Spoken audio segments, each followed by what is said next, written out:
Nzuvu. Nzuvu. Nzuvu. Nzuvu. Nzuvu significa imposto. Nganakana. Nganakana.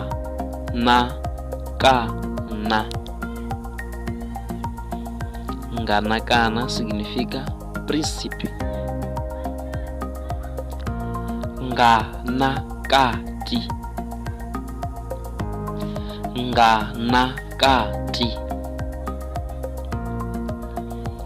Nganakati.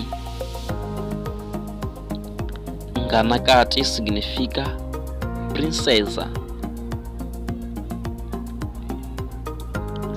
Nkoshi. Nkoshi. Nkoshi. Nkoshi significa conselheiro masculino. Tsinza. Tsinza. Tsinza. Tsinza significa capital.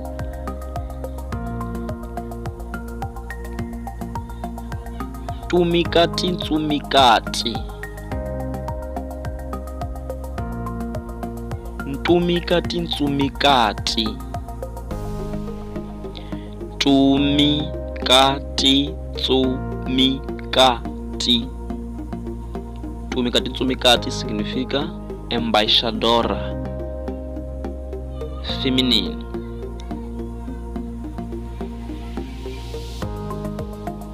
Tumintsumi. Tumintsumi.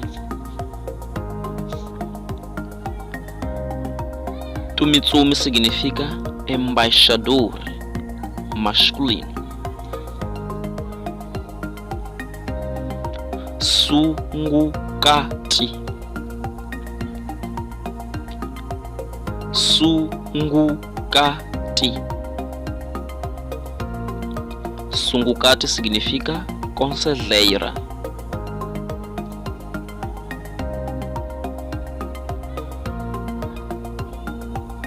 Vadzinasvikamba. Vadzinasvikamba. Vadzinasvikamba. Vadzinasvikamba significa plebeu. Plebeu. Plebeu. Vandla. Vandla. Vandla. Vandla. Vandla significa regimento real. Vinhe. Vinhe. Vinhe significa membro da família real. Então se inscreve no canal, ativa o sininho das notificações para você ser o primeiro a receber o próximo vídeo. Deixe o seu like, deixe o seu comentário, compartilhe esse vídeo para aqueles que querem aprender Xangana.